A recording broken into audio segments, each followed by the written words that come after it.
Right, so there's a couple of things I want to point out about this door. One is over here on the hinge, you can see there's a very, very small gap. And then over here, there's basically no gap at all, which implies the door and the frame are too close together, like that. The other sign that we can see is if we look over here at the bottom, there's a wider gap, and then over here, this actually sticks out. So I can get my fingers under here, and what happens is it only goes that far. So this is sticking on the door jamb. So what that means is the door is actually like effectively hanging. But now this appears to be a case of the door has just not been hung right, because there's no, this hinge is too recessed, so it's been chiseled out on the door too much and the frame too much. So what we need to do is shim it. We should make it, push the door out that way, and you can push the hinge away from the door jamb as well by pushing it that way. So basically what we need to do is push this like this, which will then tilt the door like that. So that's the plan. So the first step is to open the door and support it. I'm going to use this hook and put something under the door as well, because when you unscrew the hinge, you've got a risk of the whole door coming out. The other hinge you can easily break at that point.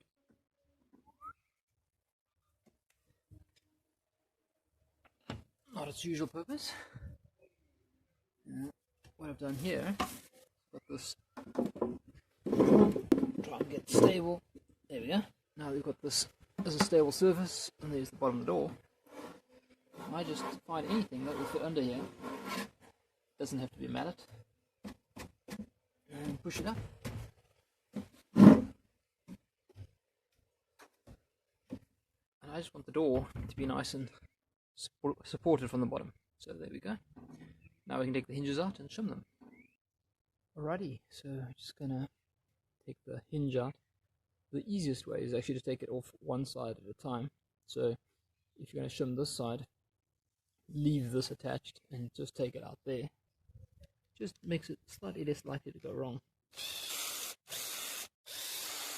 And then we need to make some shims. I like these plastic lids. Plastic doesn't rust, plastic doesn't corrode. It's not like wood, which gets fungus on it, so it's pretty handy. Anyway, what you don't need are these edge bits. And what you can do when you're cutting, you're looking for the length, is you can just compare it against the hinge. And yep, I know I said don't take this out if you can help it, but for ease of illustration, that's kind of what I'm talking about. And from past experience, I know that you can cut about 2 of these out of here, especially for such narrow hinges. If you had wider hinges, then probably only 1. So you can get the idea there. So cut there, and just going to cut down the midpoint here as well.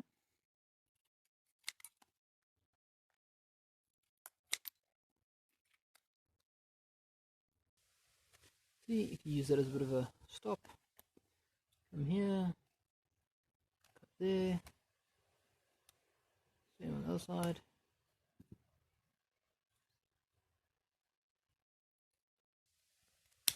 And there we go, there's 2 shims. Maybe just cut this one a little bit off so that it doesn't stick out. Same with that one. Stick up there. And maybe up there. See, that one's good. Fits within the space it's going to need to go, the recess. Check the other one. At the bottom here it looks fine. At the top it's a little wide. Let's cut a bit off there.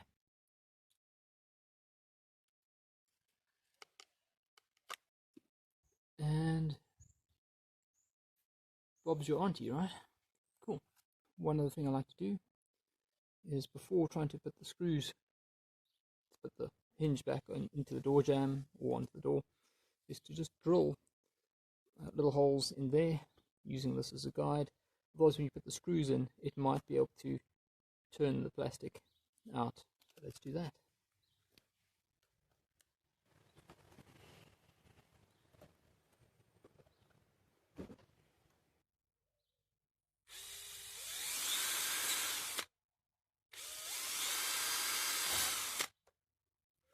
the battery runs flat.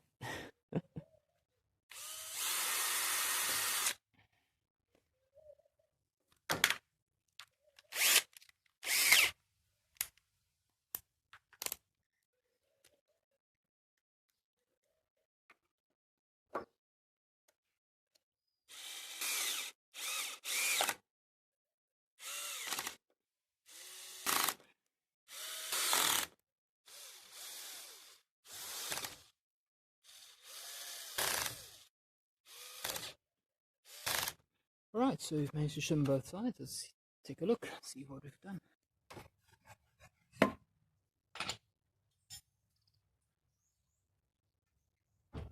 One thing that's immediately noticeable is there's now a gap here. It looks better. And if we look along the bottom here, we can see that the door now lines up. And basically, it's almost flush. So this now actually fits in there. In fact, this door might have been warped because it's been sitting on this door jamb so long. So yeah, that's an improvement. Nice. Oh, and bonus, we've got a cat as well.